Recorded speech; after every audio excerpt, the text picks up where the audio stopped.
I recently found this old door for free. It's ugly, but it's got solid wood and nice old hardware. Just needs some cleaning and customization. Oh, that's not too bad. People throw away old stuff like this because it gets dirty or outdated or whatever, but a lot of times the old is better. Just look at that doorknob mount. That thing's heavy duty. Judging by how many layers of paint are caked over this hardware, this probably hasn't been taken off since before I was born, and it still works better than most of the doors in the house I'm renting. And with that, the whole door latch is removed. The plan for this project is to clean this door up and mount it as the entrance to my studio, my room. With my own door, I can customize guilt-free driving screws and mounting shelves. Yeah, it is significantly shorter. The door frame is not straight. This distance is much shorter than this distance. This side is a quarter under 5. So yeah, it is a ½ inch difference. It's 29 3/4 plus a little bit. Standard door frame height used to be a couple inches shorter than it is now. So to make it fit, I'm just gonna add 2x4s. Now you can really see how warped the top of the door is. Like, that's ridiculous. Like most things in this house, the door frame is not straight 90 degrees. So the 2x4 I'm adding to the top will be cut at a slight skew.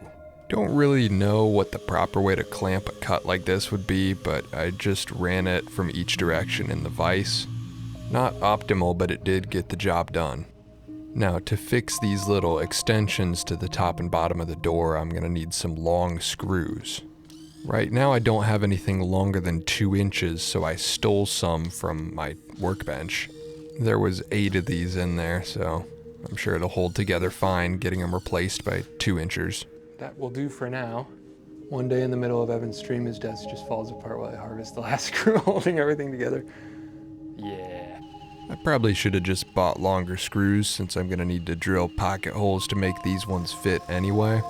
But this is another one of those no money builds. Just using stuff I have laying around. I used a total of 4 3-inch screws. Felt good enough to me, so I moved on to the top. And with my door roughly in its final shape, it's time for the fun part. I realize I say that a lot. Honestly, all the parts are the fun parts.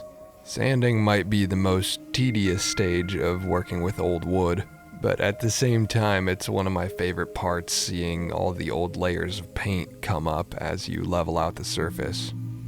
If you haven't noticed yet, this door's a different color on each side.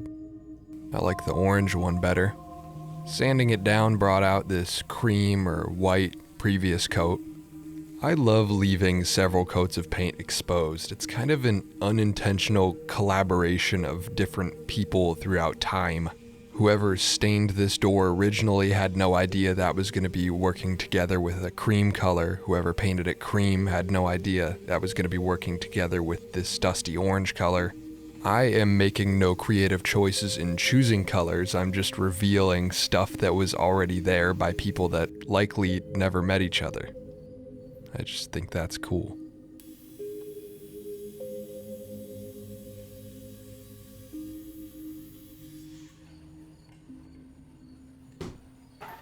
To match the 2x4s a bit better with the base coat of the door, I just threw a bit of stain on there. Nothing fancy, just a quick and dirty job to make it look a little bit better.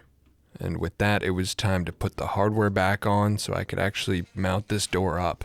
I glued some wood dowels into the old screw holes to tighten those up a little bit, and then chipped off some paint from the old faceplates. One day I'll make these nice and perfect, polish them up, but for now, as long as they're functional and not bent, that'll be good enough for me. My method of straightening, a good old squash in the vise. Can't recommend this if you're going for a full restoration, but it does get the job done.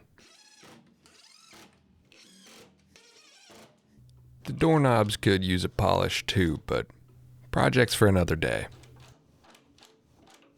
I set the door on top of a yardstick before mounting it to make sure there'd be a gap under the door at the end. Works better than the door when I moved in, honestly. Now it's time for shelves. Down in my trusty scrap wood dungeon, I found this old thing.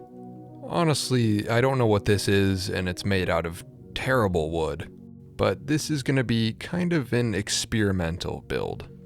Sometimes I test out a use case by putting something together kind of poorly, and if I like it, then I'll go back and make it right later. That's what I tell myself at least, but a lot of the time the temporary solution becomes a permanent one. In any case, I wasn't going to buy any new wood for this, and I had these laying around even though they're super bowed and cracked and rough surface. I think I can make some little shelves out of them to mount on the door. I need to cut them long ways like this, so my dumb clamping solution for the day was clamping two 2x6s to the porch and then screwing this board down to those so I have clearance for my saw to pass. I really need to build an outdoor workbench that has clamps on it for cuts like this, but we'll get there. Probably later this month. I didn't make the straightest cuts in the world, so I stuck all my boards together to level them out, get them the same width. Check out my automatic sander. Hands-free operation. This is stupid, but it actually kind of did work. Here's another janky clamping setup. I used some 2x4 offcuts to make these little blocks. I just screwed them down to a 2x4 that was clamped to the porch so I didn't have to get my hands anywhere near it. These will be end caps to the door shelves that'll hold everything together and provide a good mounting point from the door. I threw some sloppy stain on there and then started assembling everything. I almost considered throwing these planks away, they were so badly warped and cracked, but cutting them down the middle into thinner slats, the warp became less of an issue, and I was actually surprised to see how relatively well these little cubbies went together. In total, I made 4 longer ones and 2 shorter ones to mount near the doorknob. Now, even after my heavy 40 grit sanding, these planks were still pretty rough on the surface. So I decided to dump a ton of paint in there to kind of act as a sort of wood filler. These shelves are measured up to be spray paint racks, and in the spirit of organizing my spray paint hoard, I decided to use a bunch of cans that were almost empty. So the color palette here was just whatever paint needed to get finished off.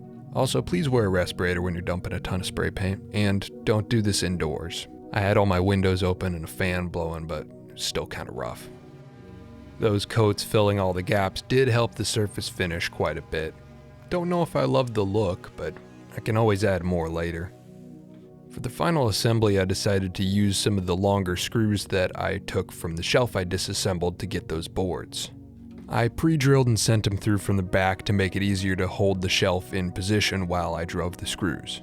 I lined up each of these shelves with the 6 cutouts in the door to add a little bit of recess for the cans to fit in. The panel by the doorknob and the one above it got shorter trays, so it's less awkward to open and close the door. And with that, now I can test it out. I moved over most of my cans from my other shelf to this one, and that's gonna buy me some much needed space in the other corner of the room. I'm pretty happy with how this thing turned out. Like the first draft of any concept, it's far from perfect and I'll probably take it apart and rebuild it at some point. But it works.